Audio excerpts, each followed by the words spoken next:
இப்போ நான் வெங்கடேஷ் பாரத் சார்ன்ற ஸ்டைலில் இந்த தயிர் சாதம் செய்திருக்கிறேன். சூப்பர் டேஸ்ட்டாக வந்திருக்கு.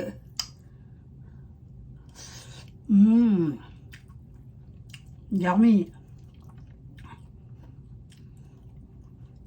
இதுதான் ஃபஸ்ட் டைம் நானே செய்து நானே சாப்பிட்றேன்.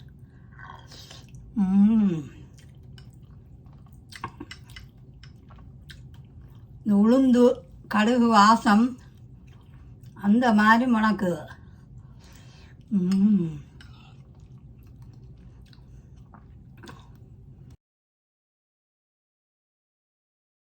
இந்த தயிர் சாதத்துக்கு நல்ல மாங்காய் சம்பல் அரைச்சு அதோட தொட்டு சாப்பிடுவோம்.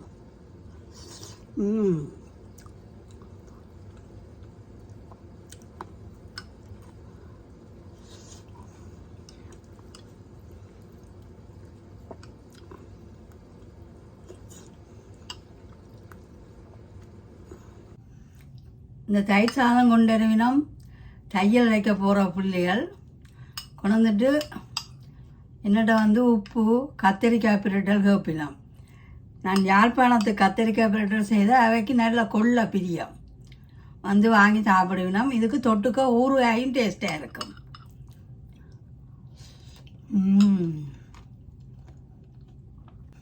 இதெல்லாம் நான் மெட்ராஸில் பழகின தயிர் சாதம்.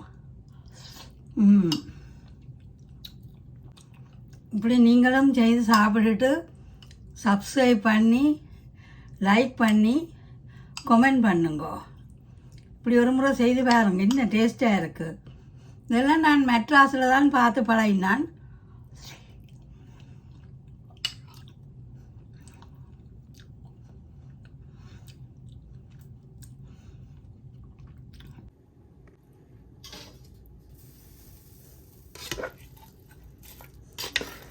வாவ், தயிர் சாதம் ரெடி.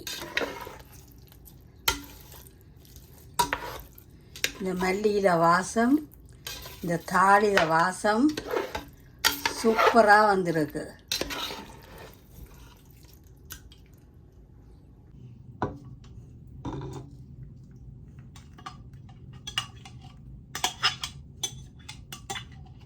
நான் 4 டேபிள் ஸ்பூன் தயிர் எடுத்து அடித்து வச்சிருக்கிறேன்.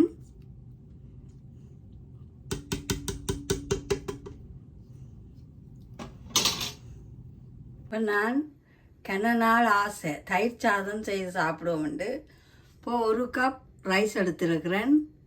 1 டேபிள் ஸ்பூன் உளுந்து, கருவேப்பிலை, மல்லியில, தயிர், 1 கப் அரிசிக்கு 1 கப் பால், இதுக்கு 3 கப் தண்ணி விட வேணும்.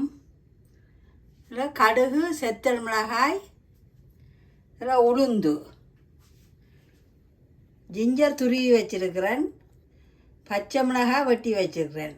நான் வந்து பச்சை மிளகாய் வந்து சீட்ஸை விளாத்தித்தான் வெட்டி வச்சுருக்கிறேன். உங்களுக்கு விருப்பம் பண்ணால் சீட்ஸோடு போட்டுக்கொள்ளலாம். இப்போ தயிர் சாதம் செய்கிறதுக்கு இப்போ அரிசியை நல்ல வடிவாக கழுவி வச்சுருக்கிறேன்.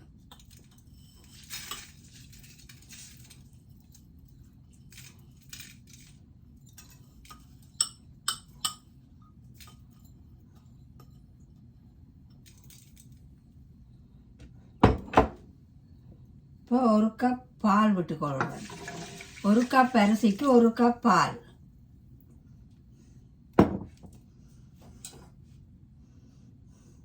மூன்று கப் தண்ணி.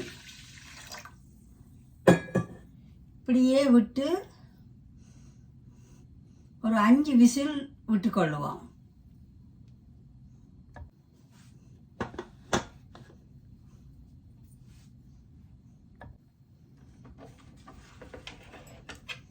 இப்போ பாலும் தண்ணியும் விட்டுட்டேன்.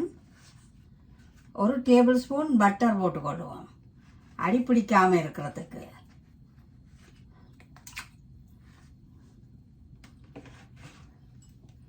Unsalted butter போட்டுக்கொள்ளலாம்.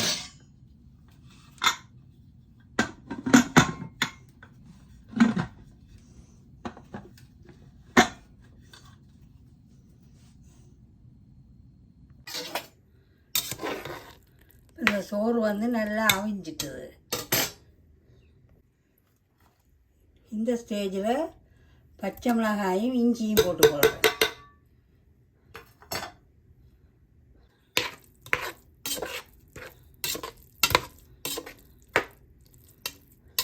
எனக்கு இந்த ப்ரெஷர் குக்கரில் 4 விசில்லாம் விடக்கூடியாக இருந்தது. 1 கப் பாலுக்கு 3 கப் தண்ணிக்கும்.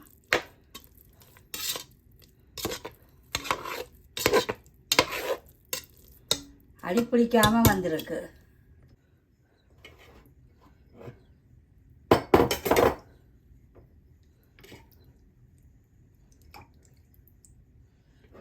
நீங்கள் பெருங்காயம் போடலாம். நான் பெருங்காயத்தை கரைச்சி வச்சிருக்கிறேன். அதை ஊற்றி கிளறி கொள்ளுவோம். இப்போ கொஞ்சமாக உப்பு போட்டுக்கொள்கிறேன். இப்போ இந்த சூட்டோட பட்டர் போட்டுக்கொள்கிறேன்.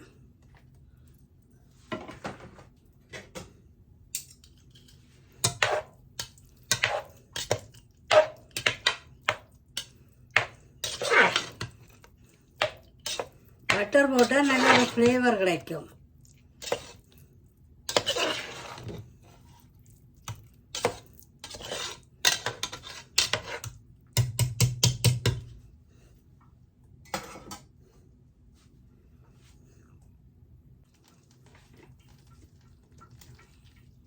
இப்போ வெஜிடபிள் ஆயில் ஊற்றிக்கொள்ளுவோம் தாளிக்கிறதுக்கு.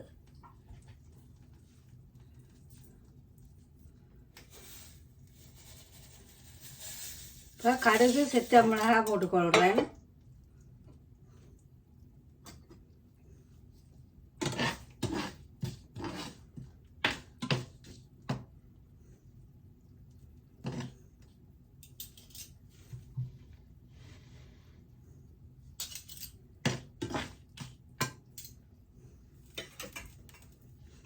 இப்போ கடுகு நல்லா பொரியட்டும்.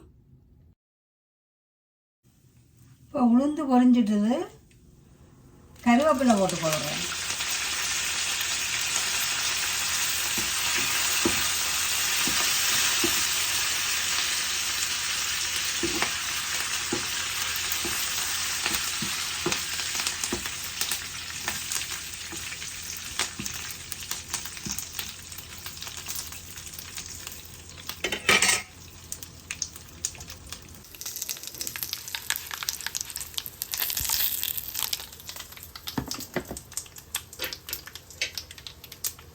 இப்போ மல்லியில் தூவிக்கொள்கிறேன்.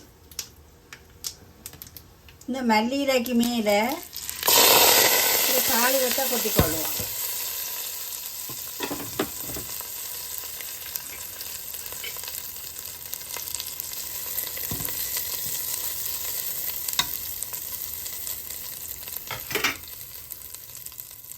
இந்த சோறு வந்து 6:40. இந்த சாதம் வந்து 6:40 தான் நாங்கள் தயிரை கலக்க வேண்டும்.